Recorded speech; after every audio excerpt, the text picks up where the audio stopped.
When my wife Emily and I moved into the tranquil Evergreen Hills neighborhood, it felt like we had stepped into the perfect suburban dream. The houses were immaculate, the lawns pristine, and the neighbors seemed friendly enough.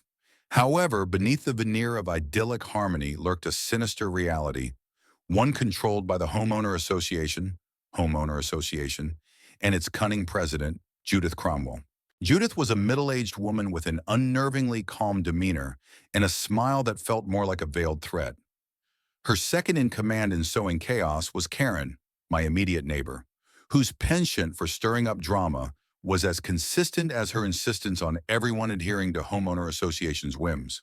It all began with a seemingly minor issue. Late one evening, as I was heading out to take out the trash, I noticed an extension cord snaking across my driveway. Following it, I found it plugged into my outdoor outlet. The other end was connected to Karen's brand new electric car, gleaming under the porch light. My blood boiled. I had never given her permission to use my electricity. The next morning, I marched over to Karen's house, knocking firmly on her door. She opened it with a smug grin, clearly expecting me. "Morning, Jack," she chirped, unfazed by the fury on my face. "What can I do for you?" "You can start by unplugging your car from my house," I snapped. "You didn't even ask for permission." Karen's expression shifted to mock surprise. "Oh, come on, it's just a little electricity. Don't be such a Scrooge. Besides, the homeowner association rules say we're supposed to help each other out." "Help each other out?" I repeated incredulously. "That doesn't mean stealing power from your neighbor." Karen's grin vanished, replaced by a cold glare. "Fine. If you're going to be difficult, I'll talk to Judith about this. Don't say I didn't warn you." True to her word, Karen escalated the matter to Judith. Within days, I received a letter from the homeowner association citing me for violating community spirit by refusing to collaborate with a neighbor in need. It came with a warning of a possible fine if the issue persisted. I wasn't about to let this slide. I drafted a formal complaint, attaching photographs of the unauthorized extension cord and outlining the clear misuse of my property. But when I submitted it at the next homeowner association meeting, I was met with smirks and dismissive comments. "Mr. Marshall," Judith began in her polished tone, "while we appreciate your concern, the homeowner association's role is to foster harmony, not division. Karen has explained her side, and frankly, your behavior seems unneighborly." The room erupted in murmurs.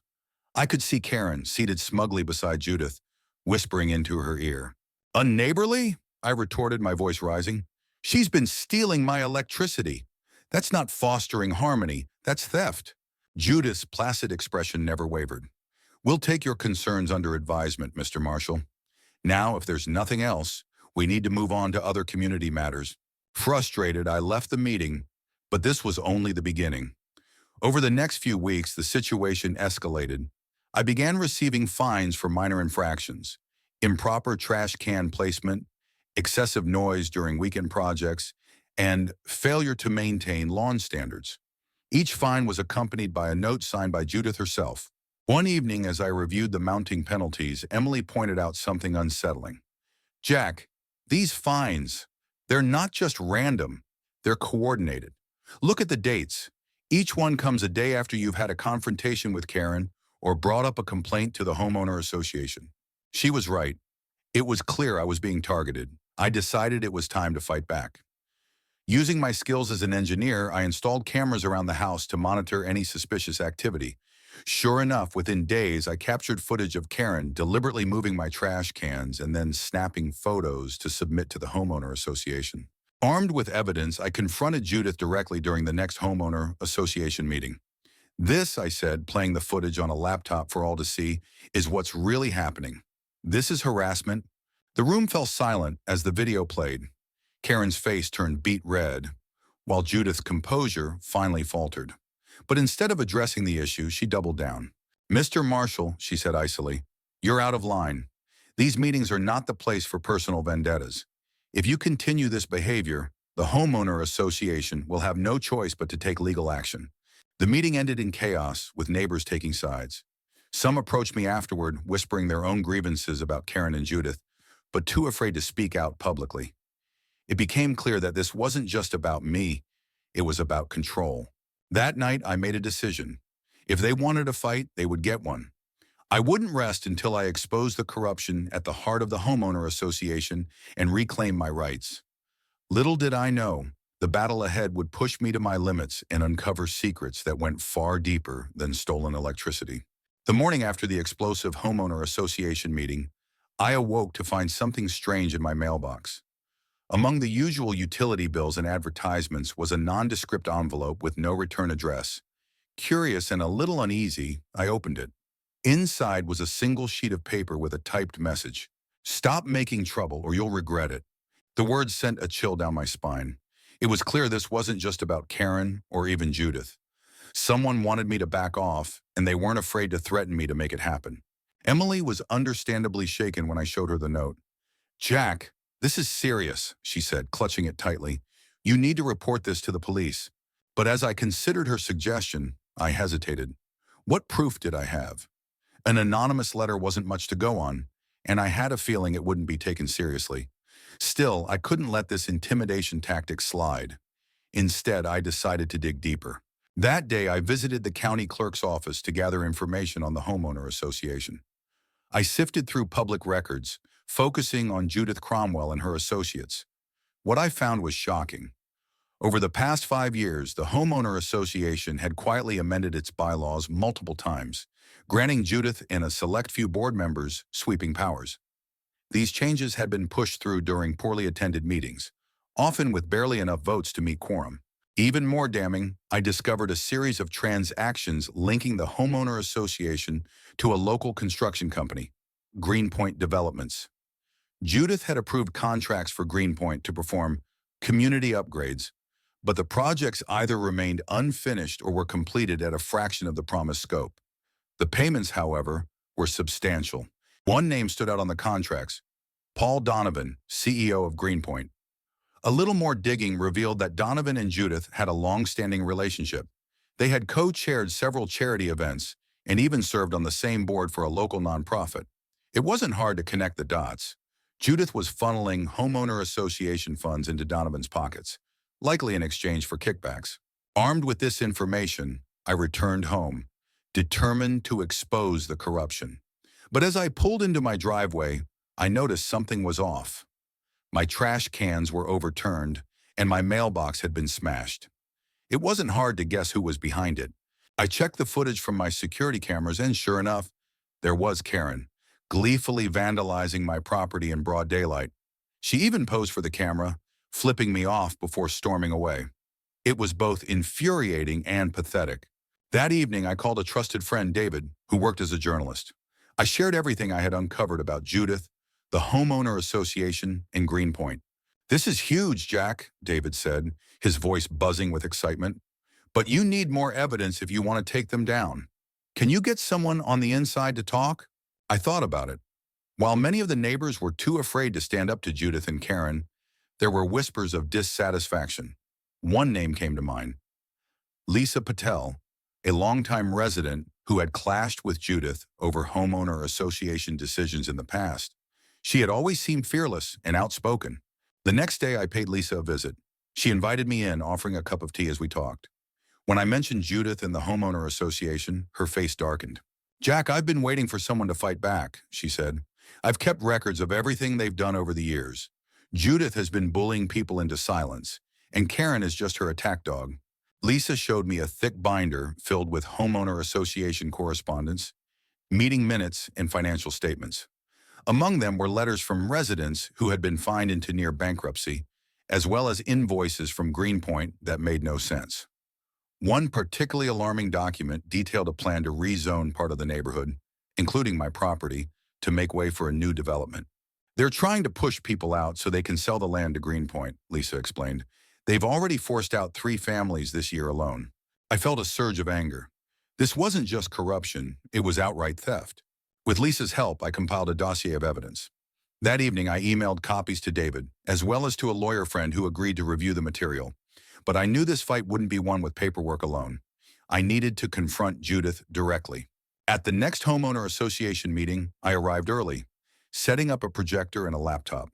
The room filled quickly as word spread that I had something big to share. Karen glared at me from across the room, while Judith sat serenely, her confidence unshaken. When the meeting began, I stood up, clicking through slides of the evidence. Ladies and gentlemen, I began, for too long, this community has been ruled by fear and corruption. Today, I'm going to show you the truth. The room fell silent as I laid out the connections between Judith, Greenpoint, and the rezoning plan. Gasps and whispers rippled through the crowd. Karen tried to interject, but I cut her off by playing the footage of her vandalizing my property. Judith finally spoke, her voice icy. "This is slander, Jack. You have no proof." "I have plenty," I shot back, "and I've already shared it with a lawyer and the local press. If you think you can silence me, think again." The meeting devolved into chaos as neighbors began shouting, some demanding Judith's resignation, while others accused Karen of being complicit. Judith stormed out, dragging Karen with her. But the damage was done. The seeds of rebellion had been sown. As I left the meeting, Lisa caught up to me. "This isn't over," she warned. "Judith won't go down without a fight." She was right. The next morning, I found a new letter in my mailbox. This time, it wasn't anonymous. It was from the Homeowner Association, informing me that I was being sued for defamation. The lawsuit from the Homeowner Association wasn't just a legal maneuver. It was a declaration of war. As I read through the formal complaint, I realized their accusations were as flimsy as their ethics. They claimed I had defamed Judith and Karen by making unsubstantiated accusations and inciting discord in the community. The irony wasn't lost on me. Still, the potential financial strain of a legal battle loomed over me like a dark cloud. Emily and I decided to counterattack. We hired a lawyer, Sarah Whitman, who had a reputation for taking down corrupt organizations. When I presented her with the evidence Lisa and I had compiled, her eyes lit up with determination. "This is a goldmine," Sarah said, flipping through the documents. "If we play this right, we'll not only expose Judith, but also dismantle the Homeowner Association's stranglehold on your neighborhood."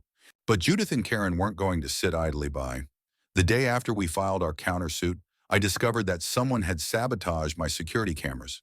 The wires were cut cleanly, and one of the cameras had been smashed. It was an unmistakable message: back off.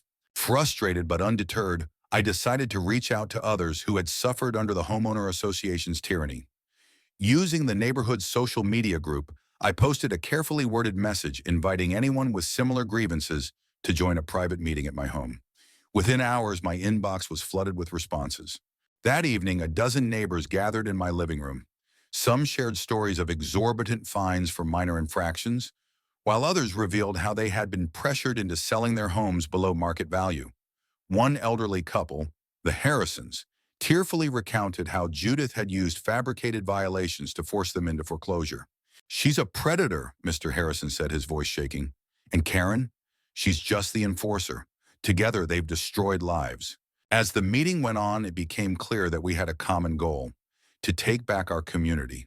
With Sarah's help, we began organizing a formal petition to remove Judith and her cronies from the Homeowner Association board.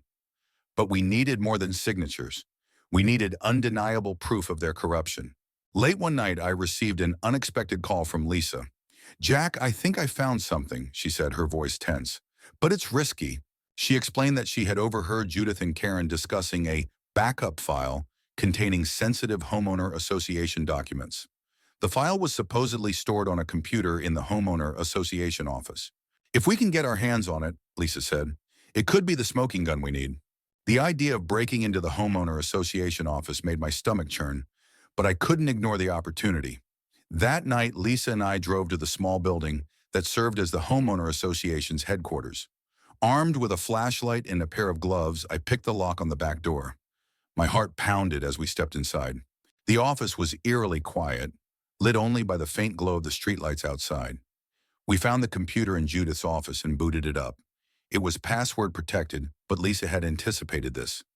She pulled a small USB device from her pocket, explaining it was a hacking tool her tech-savvy nephew had given her. Within minutes, we were in. Lisa navigated the files with practiced efficiency, her face illuminated by the screen's pale light. "Here it is," she whispered, opening a folder labeled Budget Reports. The documents we found were damning. They detailed years of financial misconduct, including inflated invoices from Greenpoint Developments and unauthorized transfers to personal accounts. But the most shocking discovery was a signed agreement between Judith and Paul Donovan to rezone parts of the neighborhood, explicitly stating their intent to encourage voluntary relocation, a thinly veiled euphemism for forced evictions. As we copied the files onto a flash drive, a noise from outside made us freeze. Footsteps. Someone was approaching the building. "We need to go," I whispered urgently. We barely made it out the back door before the front door opened. Peering through the shadows, I saw Karen enter, a flashlight in hand. She glanced around suspiciously, but after a few moments, she seemed satisfied and left. The next day, we handed the files over to Sarah, who was ecstatic. "This is more than enough to bury them," she said. "We'll take this to the press and the authorities." True to her word, Sarah contacted a local investigative journalist who broke the story wide open. Within days, headlines about the homeowner association's corruption were splashed across every local news outlet. Judith and Karen became pariahs in the neighborhood, their reputations in tatters. But the fight was far from over. The homeowner association board held an emergency meeting to address the backlash, and Judith used every ounce of her remaining influence to rally her loyalists. She painted herself as a victim of a smear campaign and accused me of endangering the community. The meeting devolved into chaos as neighbors shouted over one another. Sarah and I presented the evidence, but Judith's supporters remained defiant. Karen, ever the instigator, accused me of fabricating the documents. "You're a liar and a thief," she spat, her face red with fury. I stepped forward, meeting her glare. "The only thieves here are you and Judith, and now everyone knows it." The tension reached a boiling point when Judith declared that she wouldn't resign, despite the mounting evidence against her. But as the meeting dragged on, it became clear that her hold on the community was slipping. One by one, neighbors began to speak out, sharing their own stories of harassment and injustice. By the end of the night, the board reluctantly agreed to hold a vote on Judith's removal. The date was set for 2 weeks later, giving us just enough time to rally more support and ensure she wouldn't escape accountability. As I left the meeting, I found another note waiting for me, taped to my car window. This one was more direct than the last. "You've gone too far. You'll pay for this." It was clear that Judith and Karen weren't done fighting, but neither was I. The battle for Evergreen Hills had just entered its most critical phase, and I was determined to see it through to the end. The weeks leading up to the homeowner association vote were a whirlwind of tension and strategy. With the revelations about Judith and Karen now public, support for their removal grew steadily. However, they weren't going down without a fight. Judith doubled down on her narrative, painting herself as a victim of slander and claiming the documents were falsified. Karen, meanwhile, took her harassment to new heights. One morning, I found our driveway blocked by her car, deliberately parked across the entrance. When I confronted her, she feigned ignorance. "Oh, was that your driveway?" she said with a smirk. "Maybe if you weren't so busy stirring up trouble, you'd keep better track of your property." I resisted the urge to escalate, knowing that Karen was baiting me. Instead, I recorded the interaction and added it to the growing pile of evidence against her and Judith. Despite the distractions, our coalition of neighbors continued to grow. Lisa worked tirelessly to organize meetings while Sarah prepared a legal strategy to ensure the vote would be fair. But just as we gained momentum, another obstacle emerged. One afternoon, a letter arrived from the county zoning board, stating that our property was under review for potential violations. The timing was no coincidence. Judith had likely called in a favor to weaponize bureaucracy against us. Emily and I immediately contacted Sarah, who reassured us that the zoning board couldn't take action without proper cause. Still, it was another layer of stress in an already overwhelming situation. To counter this, Lisa suggested we hold a community town hall to share our findings with the remaining undecided residents. It was risky, but we knew transparency was our strongest weapon. The town hall took place in the community center on a chilly evening. The room was packed, with tensions palpable. Judith and Karen sat near the back, flanked by their dwindling loyalists, while our supporters filled the front rows. Sarah began the presentation, laying out the financial irregularities and personal gains Judith had orchestrated through the homeowner association. As the evidence mounted, murmurs spread through the crowd. Then it was my turn to speak. I shared my personal experiences, from the stolen electricity to the fabricated fines and threats. Finally, I played the footage of Karen vandalizing my property and highlighted the documents proving the collusion between Judith and Greenpoint Developments. Judith stood abruptly, her voice trembling with barely contained anger. "This is all lies. "You fabricated every piece of this," she accused, pointing a finger at me. But the crowd wasn't buying it. One by one, neighbors stood to share their own stories of mistreatment, exposing a pattern of abuse that spanned years. The tide was turning, and Judith knew it. She stormed out of the room, dragging Karen with her. The following morning, I awoke to find my yard littered with trash and spray-painted graffiti on my fence. Liar. It was an obvious act of retaliation. Emily was shaken, but I refused to let it deter us. We cleaned up the mess and installed additional cameras to ensure it wouldn't happen again. That same day, Sarah informed me that Judith had filed an injunction to delay the vote, citing lack of due process. It was a desperate move, but it bought her time to rally her supporters.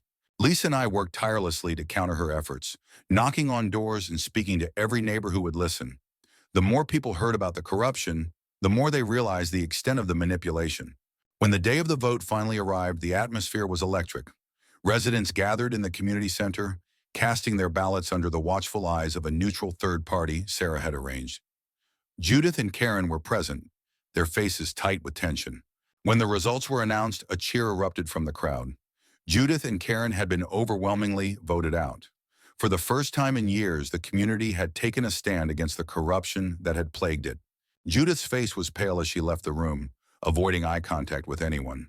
Karen tried to save face, snapping at me as she passed. "You think this is over? You have no idea what you've started." But her threats rang hollow. We had won. The weeks following the vote were a whirlwind of change. A new homeowner association board was elected, made up of residents committed to fairness and transparency. Greenpoint Developments was investigated for its role in the corruption, and Judith faced potential criminal charges for embezzlement. As for Karen, she moved out of the neighborhood, her reign of pettiness finally over. Emily and I could finally enjoy our home without the constant stress of retaliation. The community began to heal, neighbors coming together in ways I hadn't seen before. While the battle had taken its toll, it was worth it. We had stood up for what was right and reclaimed our neighborhood from those who sought to exploit it. Evergreen Hills was no longer their playground. It was our home. The weeks following the homeowner association vote were surreal. For the first time since moving to Evergreen Hills, Emily and I felt like we could finally breathe. The oppressive reign of Judith Cromwell and her ally Karen was over, but the aftermath of their actions lingered. The new homeowner association board, led by Lisa Patel, quickly got to work restoring trust in the community. But the scars of years of corruption and manipulation wouldn't heal overnight. Judith's downfall was swift. The financial records we had uncovered, now part of an official investigation, painted a damning picture of embezzlement, fraud, and abuse of power. Local authorities launched a full-scale inquiry into her dealings with Greenpoint Developments, and she faced criminal charges that could land her behind bars for years. Publicly disgraced, Judith sold her home and disappeared from the neighborhood. Karen's departure was less dramatic but equally satisfying. After the vote, her behavior grew increasingly erratic. She attempted to rally the few remaining supporters she had, but the community had turned against her.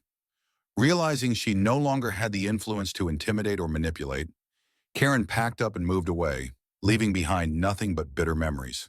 With Judith and Karen gone, the new homeowner association board implemented sweeping reforms. They repealed the predatory fines and restored transparency to the organization. Community meetings became forums for genuine collaboration, and for the first time, neighbors felt heard. One of the first initiatives was addressing the damage caused by Greenpoint Developments. The construction company faced legal action for its role in the homeowner association's corruption, and its contracts were nullified. The partially completed projects that had blighted the neighborhood were finally finished properly, this time by ethical contractors. For Emily and me, life gradually returned to normal. The constant anxiety that had defined our days lifted, and our home felt like a sanctuary once again. The support we received from neighbors was overwhelming, and many expressed gratitude for our role in exposing the truth. One evening, as we sat on our porch enjoying the peaceful sounds of the neighborhood, Lisa stopped by with a gift basket. "This is for everything you've done," she said, smiling warmly. "You didn't just save your home, Jack. You saved all of us." Her words brought a lump to my throat. The fight had been grueling, but hearing the gratitude of my neighbors made it all worth it. Just when we thought the dust had settled, there was one final twist. One afternoon, a man in a suit showed up at our door. He introduced himself as a lawyer representing Greenpoint Developments. My clients would like to resolve this matter amicably, he said, handing me a settlement offer. They're prepared to compensate the community for any misunderstandings, provided the investigation doesn't go any further. I couldn't believe the audacity. You think you can just pay us off? I said, incredulous. This isn't about money, it's about accountability. The lawyer's smile faltered. I strongly advise you to reconsider. Greenpoint has deep pockets and plenty of legal resources. And we have the truth, I shot back. Tell your clients we're not backing down. The lawyer left, but his visit only strengthened our resolve. The community stood united, and the investigation into Greenpoint continued.